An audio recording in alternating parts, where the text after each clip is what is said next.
স্বৈরাচার হাসিনা পালিয়ে গেছে, ওদের ঢাকা আপনার গুলিস্তানে বঙ্গবন্ধু এভিনিউ যেই অফিস ছিল কেন্দ্রীয় অফিস, ওই কেন্দ্রীয় অফিসটা এখন হয়ে গেছে গণ শৌচাগার, জাতীয় পায়খানা, টয়লেট।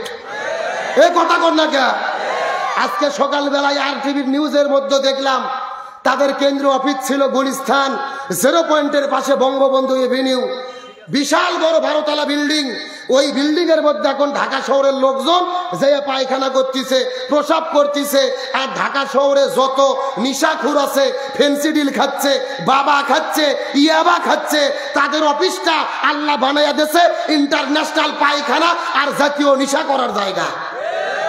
খুব ভালো করে দেখেন, আবু জেল বিদায় নিয়েছে মক্কা থেকে, মক্কার বাড়ি আজকেও আছে, কিন্তু মক্কার বাড়ি বাড়ি নাই। আবু জেলের বাড়িকে আল্লাহ কি বানাইছে? ইন্টারন্যাশনাল পায়খানা। তাম পৃথিবীর মানুষ হজ করতে যায়, তাওয়াফ করে আর ওযু করে, ওযু করার আগে আবু জেলের বাড়ির যে কাম সারে। এ কথা কর না কে? তাহলে দেখেন মক্কার আবু জেলের বাড়িকে আল্লাহ যেরকম পায়খানা বানাইছে, বাংলাদেশের আবু জেলদের অফিসকে আল্লাহ জাতীয় টয়লেট বানাইয়া দিছে। কিন্তু আজকের প্রোগ্রাম থেকে আমরা দাবি করব, ওই স্বৈরাচার হাসিনা যেই গণভবনে ছিল, যেই ধানমন্ডি 32, এই গণভবনকে বলা হয়েছে সরকারের পক্ষ থেকে জাদুঘর বানানো হবে।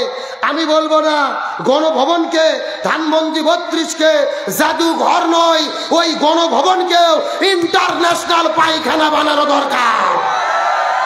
তাহলে বাংলাদেশ যতদিন বেঁচে থাকবে, তাম বাংলাদেশের মানুষ ঢাকার যাবে, ঢাকার যেয়ে খাওয়া পাওয়া যায়, কিন্তু ভাই টয়লেটের জায়গা পাওয়া যায় না। এ কথা কর না কে? ওই গণভবন যদি জাতীয় টয়লেট হয়, মানুষ ওখানে যেয়ে কাম কাজ ছাড়বে, আর কিয়ামত পর্যন্ত এই স্বৈরাচারদেরকে ঘৃণা করবে। কথা বলেন ঠিক কিনা? কিন্তু একটা কথা ভালো করে মনে রাখতে হবে, ওই স্বৈরাচার পালিয়ে গেছে, ভারতে যেও কিন্তু বসে নাই, ওখান থেকেই তিনি ষড়যন্ত্র করতেছে। আর হাসিনা ভারত থেকে বাংলাদেশে এসেছিলেন ভারতের এজেন্ট হয়ে, মূলত বাংলাদেশ থেকে ইসলাম এবং মুসলমানদেরকে শেষ করে দেওয়ার জন্য।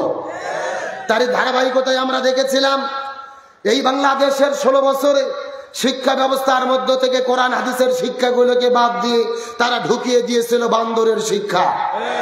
যখন ছাত্র জনতা রাজপথে নামলো, যখন তাদের ক্ষমতার চেয়ের নরভরে হয়ে গেল, তখন তারা মনে মনে চিন্তা করেছিল এই বাংলাদেশে সবচাইতে শক্তিশালী ইসলামী দল হলেন বাংলাদেশ জামাত ইসলামী। এই জন্য তারা 1 তারিখে জামাত ইসলামকে নিষিদ্ধ করলো। আর আল্লাহর কি খেলা, আল্লাহর কি ফয়সালা, 5 তারিখে তারা ছিঁড়ে জুতো, ছিঁড়ে শাড়ি পরে চোরের মতো বাংলাদেশ থেকে মামু বাড়ি দিল্লি পালাতে বাধ্য হলো। এগুলো কার খেলা? এ জোরে বলেন, কার ফয়সালা?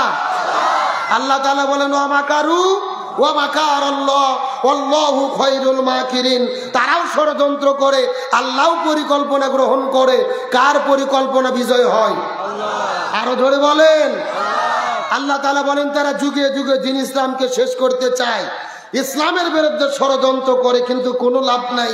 দ্বীন ইসলামকে কিয়ামত পর্যন্ত বাঁচায় রাখবে কি? আল্লাহ। আরো জোরে বলেন।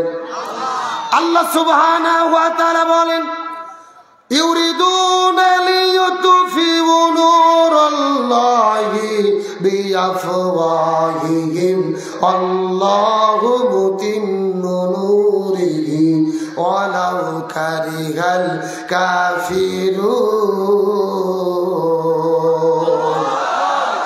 আল্লাহ তাআলা বলেন দুনিয়ার মধ্যে কাফির মুশরিক কুরাইশরা মুখের ফুৎকার দিয়ে জমিনের মধ্য থেকে দ্বীন ইসলামকে নিভাই দিতে চায়, ইসলামপন্থী দলগুলোকে দুনিয়ার মধ্য থেকে তারা ধ্বংস করে দিতে চায়, শেষ করে দিতে চায়।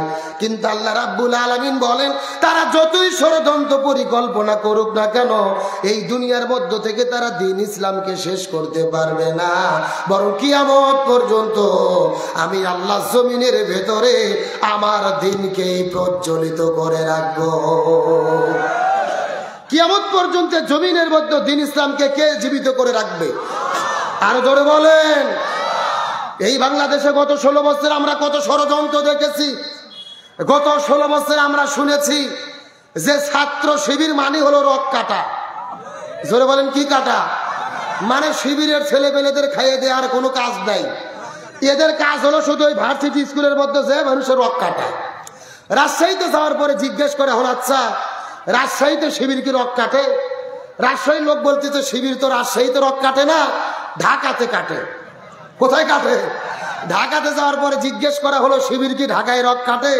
ঢাকার লোক বলতেছে না না শিবির তো ঢাকায় রক কাটে না, চট্টগ্রামে কাটে। চট্টগ্রামের লোক বলতেছে সিলেটে কাটে।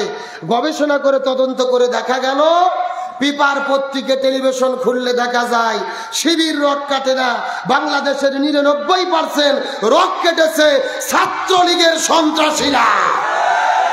আর এই জন্য তারা 1 তারিখে জামাত শিবিরকে নিষিদ্ধ করেছে। আর 1 মাস পার না হতেই সন্ত্রাসী সংগঠন হিসেবে ছাত্রলীগকে বাংলার জমিনে নিষিদ্ধ করা হয়েছে। এগুলো কার ফয়সালা? আমি তো বড় টেনশনে আছি ছাত্রলীগের ছেলেপেলেদেরকে নিয়ে, যারা এখন পর্যন্ত বিয়ে করেনি। এ কথা কর না কে?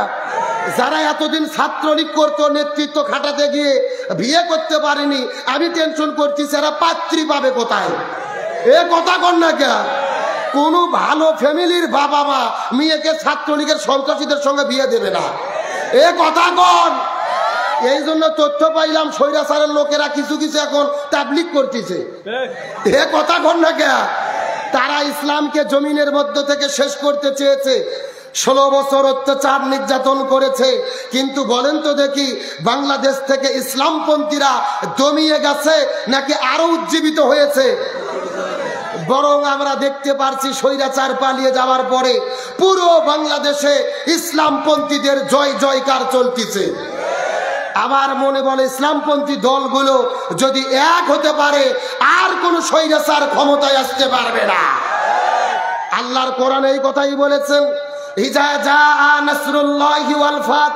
হে রাসূল, আপনি দেখবেন আল্লাহর পক্ষ থেকে যখন সাহায্য আসবে, বিজয় আসবে, ওয়া আইতান নাস, আপনি মানুষদেরকে দেখবেন ইয়াদখুলুনা ফি দীনিল্লাহি আফওয়াজা, দলে দলে মানুষেরা ইসলামপন্থীদের দিকে ধাবিত হতে থাকবে। আগে যারা স্বৈরাচারের দোসর ছিল কেউ কেউ এখন ওরাও মাথার টুপিতে ঘুরতেছে। এ কথা কন না কে? আমরা কিন্তু তাতে বেজার না। অনেকে আবার মোবাইল করে জামাতের আমির বলতেছে, ভাই আপনাদের সাথে কিন্তু মনে মনে আগে থেকেই ছিলাম। এ কথা কর না কে? আমরা কিন্তু তাতে বেজার না। মক্কা বিজয়ের দিনে রাসূল যেদিন মক্কা বিজয় করলো, সারা জীবন আবু সুফিয়ান বিরোধিতা করেছে, অথচ মক্কা বিজয়ের দিনে তওবা করে কালেমা পড়ে মুসলমান হয়েছে।